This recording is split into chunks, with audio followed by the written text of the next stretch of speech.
Yeah, happy to talk about that. So the number one thing that I always start out with is step number one.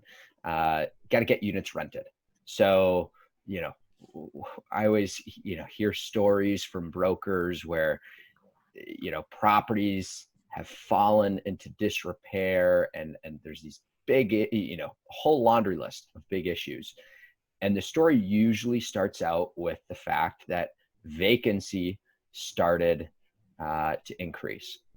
So the number one thing you can always do to make sure that you're doing a good job managing your property is just make sure you're focusing all your energy on getting any vacant units rented.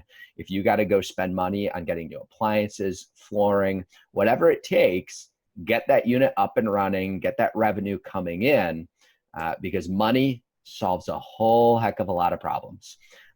So you got to make sure you have money coming in so that you can go solve more problems. The second step in the process for allocating capital when managing an asset is highest ROI projects. That most likely is going to be on the revenue side. So unit upgrades or amenity upgrades that will allow you to charge higher rents. But you may also have instances where you can spend money on things that will reduce expenses. So for instance, on my 16 unit, when I first purchased that, the previous owners were simply replacing heating elements in the electric water heaters. And when I took it over, it seemed like every couple of weeks we'd have another water heater going down and I'd have to have the repair guy coming out to fix that.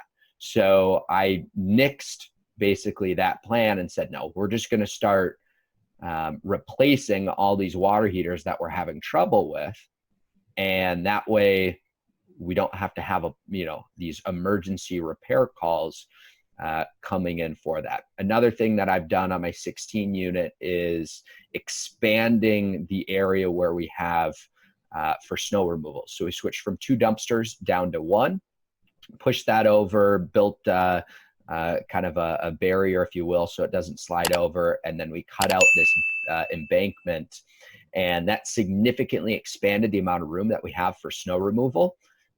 Why that's important is every year I was spending probably about $500 to have snow literally just picked up and moved off the property because we would run out of room for snow removal. So by expanding this area, now I have, $250 to $500 less in expenses every year. And it wasn't a very expensive project, just renting a loader or a little mini excavator for half a day and moving some dirt around and getting in some gravel. So that's something that's been, valuable as well from kind of the expense piece. So again, number one, get units rented. Number two, highest ROI projects. And then the last part is de-risk your asset. So our goal is to build investments that can produce cash flow long term. And if there's something that could significantly put that at risk, I want to go ahead and deal with that issue.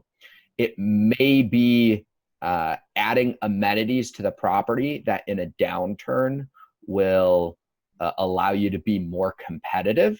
It may be dealing with some CapEx projects like a roof or what have you that you don't want to have leak, right? It's just getting old. It's time to move, put on a new roof. So I consider that a de-risking project. It doesn't add any additional revenue to the property, but it prevents the roof from falling through or leaking and causing a whole bunch of additional damage. In this past spring, we actually just got done with a project of expanding our retention pond and building an emergency overflow culvert for water. We knew we had water issues going into the 16 unit when I purchased it. So these couple of projects are going to prevent ever having a flooding issue in the property. So again, just something small that we're doing to de-risk the project long term.